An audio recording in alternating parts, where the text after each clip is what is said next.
Hi, I'm Lena. And I'm Stephanie. And our project is called You Can't Sit With Us. Here's a little video in order to preface our project.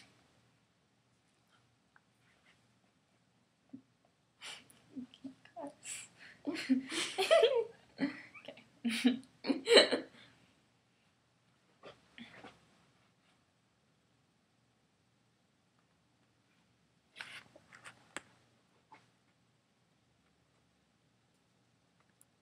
Is butter a carb? Yes. Gina, you're wearing sweatpants. It's Monday. So? So that's against the rules, and you can't sit with us. Whatever. Those rules aren't real. They were real that day I wore a vest, because that vest was disgusting. You can't sit with us!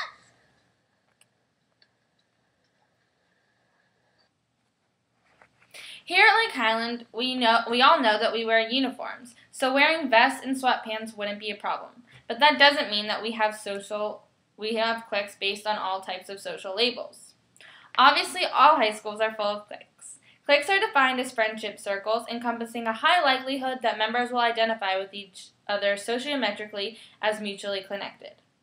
Yet cliques are more than that. They have a hierarchical structure being dominated by leaders and are exclusive, so that not all individuals who desire membership are accepted.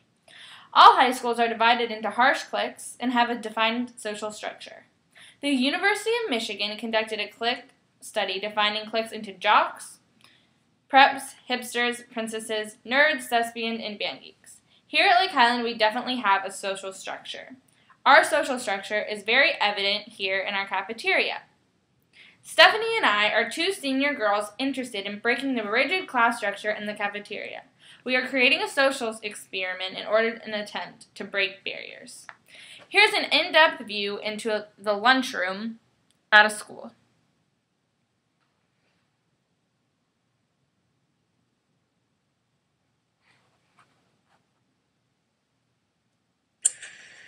Here, this map is going to be your guide to North Shore. Now, where you sit in the cafeteria is crucial because you got everybody there. You got your freshmen, ROTC guys, preps, JV jocks, Asian nerds.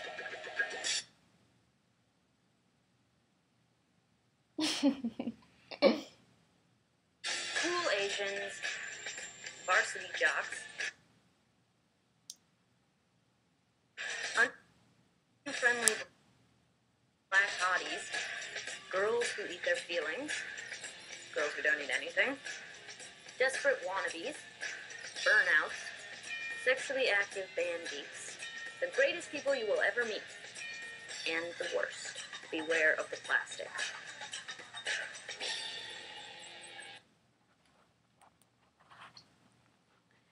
So, to preface our up-and-coming social experiment, we have become highly versed in knowledge of cliques like so. The majority of high schools are segregated by type based on age, class, ethnic background, or volume of face makeup. Some schools' cliques are as hardened as castes. Others don't have the same razor-sharp divisions between nerds, goths, lax bros, and queen bees. Cliques are formed due to universal human instinct. We all desire familiarity, certainty, control, dominance, security, and support. Larger schools that offer more choice and variety are the most likely to form hierarchies and cliques and self-segregation. Meanwhile, smaller, more elite schools have less defined social structures, but are already predisposed to be more segregated in the first place. Cliques, like all things, have positive and negative factors. Having a strong group of similar cohorts breeds security and allows for success. Negatively, these cliques oftentimes have harsh leaders, and the exclusive atmosphere can be quite toxic. Here at Lake Highland in high school, we think of these cliques as existing in their own glass prism. People are afraid to burst through the glass that encases them. To shatter through the glass causes tremendous disruption and chaos. Lena and I decided to shatter through the glass from the outside in hopes of crushing the barriers that stood before us in order to break out of our own comfort zone and help others break out of theirs. Our master plan to infiltrate these cliques was to navigate the hierarchical structure of the lunchroom. Our hope is to inspire people to break these small barriers at Lake Highland, thus giving them a platform to continue to break barriers throughout their lives. Hopefully, we can turn the world into a world of acceptance instead of one of exclusion. We all know that people choose to sit at a lunch table at the beginning of the year. And typically, every person sits at the same table every single day all year long. For whatever reason, this is the social class you're now labeled a part of. Why is this? Why can't people change their mind and sit at different lunch tables? Stephanie and I have lots of friends in this lunch, but to be honest, we had never sat at a table with boys all throughout our 4 years of high school. To be honest, neither of us have ever sat with people outside of our grade all throughout high school. Clearly, this is ridiculous. We've had plenty of friends who are not in our grade and plenty of friends who are boys, who we could definitely sit with at lunch.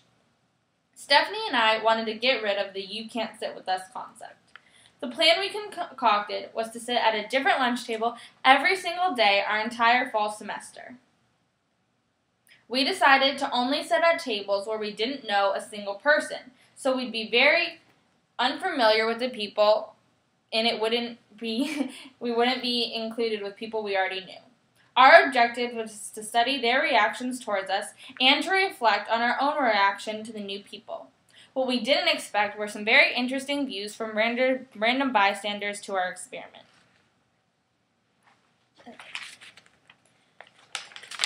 We sat elsewhere for 27 days and immersed ourselves in a myriad of different social cliques. We sat with basketball players, band kids, Project Magic students, and people from every grade level. We most definitely shattered the glass prisms. Overall, the students responded very favorably to us and were quite welcoming and chatty. Although we had completely different interests in most situations, at every lunch table, we were able to connect and have a flowing conversation. We had some very interesting conversations with people we would have never encountered in our entire life. I am a huge movie lover and found a freshman boy equally as obsessed with movies. We were shocked by a table of 4 boys who said to us, "We're sorry you chose to sit with a nerd table today." It provided for great conversation about why they think they're nerds and how does that make them feel. At the end of one lunch, a Project Magic girl told us, "I hope we didn't scare you away." Imagine our reaction to these people. We felt both badly yet happy that we were really breaking social barriers. An interesting outcome of our experiment that we didn't foresee was the reaction of bystanders. A few senior boys asked Stephanie and I asked if we got in a fight with our clique friends. Also, Senor Cruz, our former teacher, asked us where our other friends went. My personal favorite response was from Student Body President Catherine Lee, who inquired about our experiment and said, "I think that sitting with other tables at lunch is a fabulous idea, and that it is probably something that everybody would love to do, but everyone is too scared to actually carry this out."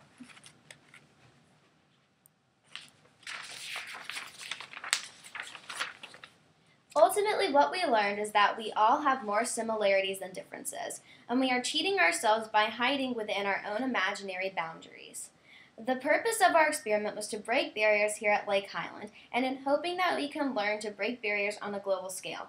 We definitely have learned for ourselves how to push out of comfort zones, and hope we have inspired you all to do the same. By breaking barriers on a small scale in the second lunch cafeteria, we have developed skills that can extend beyond high school and into the real world. We are proud to say that here at Lake Highland, we didn't have one table that say, "You can't sit with us."